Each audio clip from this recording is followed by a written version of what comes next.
1444년 12월 31일 음력 1414년 11월 13일은 조선의 성군으로 불리는 세종대왕이 연분구등법을 시행하여 농민들의 세금 부담을 실질적으로 줄이고 조선의 세금 제도를 공정하게 개혁한 역사적인 날입니다.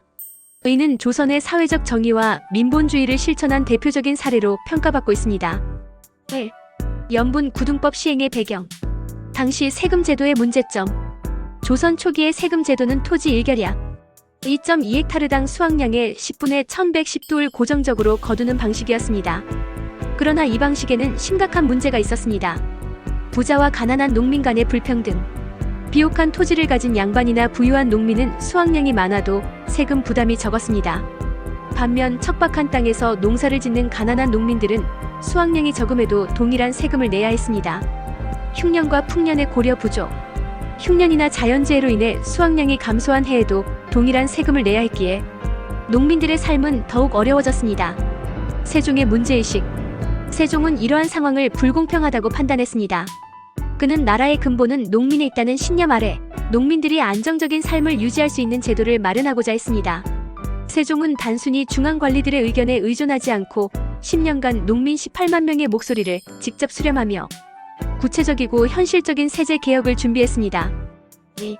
연분구등법의 시행 과정. 1. 철저한 조사와 준비.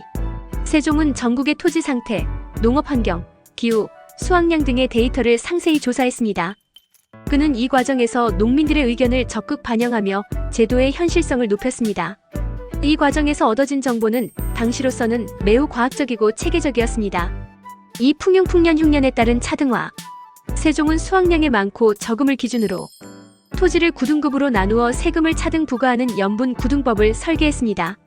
상상년 최대 풍년 토지 1결당 20두, 상중년, 상하년, 중상년, 중중년, 하하년 최대 흉년 4두까지 점진적으로 줄어들. 이 제도를 통해 풍년에는 세금을 더 내고 흉년에는 적게 내도록 하여 농민들의 부담을 크게 줄였습니다. 3. 실천적 모범. 세종은 단순히 정책을 내리는 데 그치지 않고 농민과 함께 고통을 나누는 통치자로서 솔선수범했습니다. 가뭄이 들면 그는 궁궐의 침상에 오르지 않고 용상에 앉아 밤을 새우며 기우제를 지냈습니다. 농민들과 똑같은 초가집에서 생활하며 직접 농사를 짓는 모습을 보였습니다. 이는 농민들에게 큰 위로와 감동을 주었습니다. 3. 연분구등법의 의의와 성과. 1. 농민의 세금 부담 경감. 연분구등법은 가난한 농민들에게 실질적인 도움을 주었습니다.